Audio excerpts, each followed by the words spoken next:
Hey, I'm Connor Nielsen And I'm Spencer Nielsen. of CS Reviews. You know what I really love? A good movie. And today is day 3 of Horror Week. The week prior to Halloween, Spencer and I are reviewing one defining horror movie for each decade, starting with the 1950s and ending on the 1990s. And today is the 1970s. So what did we decide to review today? We decided to review John Carpenter's Halloween, the movie that rebirthed the slasher genre. We thought it'd be more than appropriate in the 70s. Arguably the most influential horror movie of all time next to Psycho. Yeah. If you want to see our Psycho review, the link will be right here.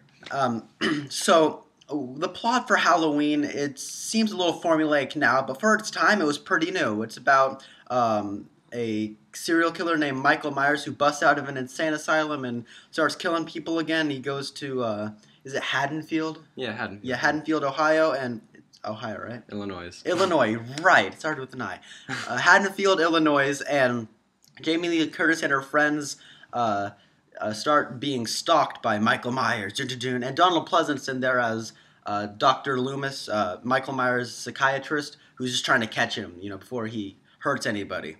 What did you think of this movie, Spencer? I really liked this movie. I thought it was very fun, scary. If you're looking for a psychological flick, it's not really too heavy on that. It's just a fun, scary movie, and I thought it was very simple. I loved its simplicity, and I thought it was what it wanted to be and what it needed to be, and it was very suspenseful. I just liked the atmosphere. It got what it wanted right. Yeah. For me, after I finished watching this movie, I knew exactly what I didn't like about this movie right when I finished it. I had the grade right in mind. I didn't have to think about it too much.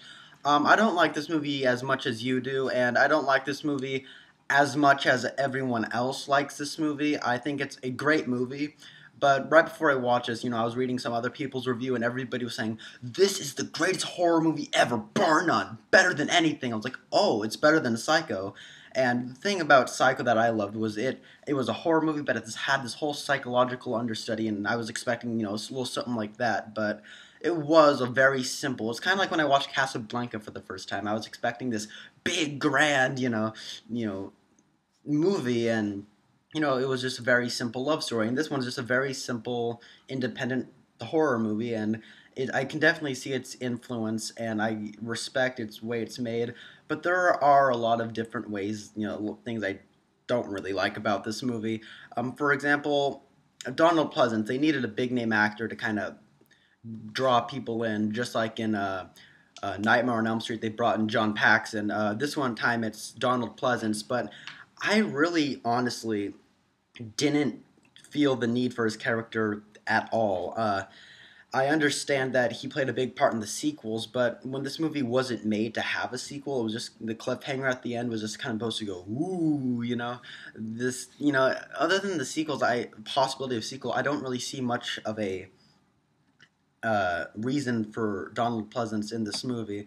I thought that there's in like the first 35 minutes before Jamie Lee Curtis' character starts babysitting the little boy, she starts seeing Michael Myers, just staring at her, and then she looks back and he's gone. His classic ooh kind of scenes, but what happens is after those first 35 minutes, it seems like she completely forgets all about that, and then later her little kid she's babysitting says, "I'm seeing the boogeyman outside, oh my gosh," and I'm thinking, and then Jamie Lee Curtis is saying, "Oh, it's nothing, shush shush," and I'm thinking, wait, earlier you were flipping out because you thought you were crazy and everything because you saw this guy staring at you, and I don't know, it's not very, that was a plot point that kept irritating me. But enough of the stuff I didn't like about this movie. I actually really like this movie. If you're just gonna, if you're writing your hate comments right now, I did not hate this movie. I thought it was an excellent suspense movie. Another problem, not problem. Another thing on my part that was bad was I knew pretty much everything about this movie before I saw it. I mean, and it was partly my fault and partly I just accidentally stumbled on it, and if I watched this movie without really knowing everything, and if it wasn't so exploited, this movie would have really shocked me and everything. And I thought Michael Myers was really creepy when he didn't have his knife and everything, and when he was just just this figure that kept appearing and disappearing. And I was scared. Ooh, when is he gonna appear next? It's kind of like that episode of the Twilight Zone with the hitchhiker. You're horrified to know when that next the hitchhiker's going to show up next, and then with this one, kind of scared to know when is he going to show up again.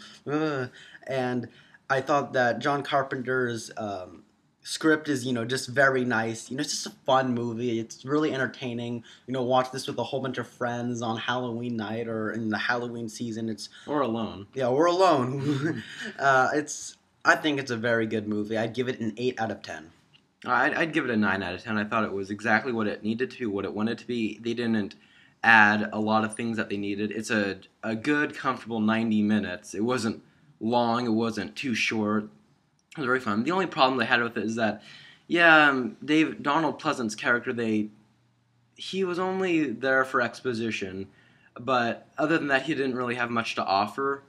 But he made up with it, because he made the most of it. Yeah, but the characters like C-3PO and R2-D2 from Star Wars, they were there, for exposition, but they also were part of the story. They also reacted off the other characters, while he was just kind of disappeared for most of the movie, making sure nobody got near the Myers house, and then just kind of was there to end it.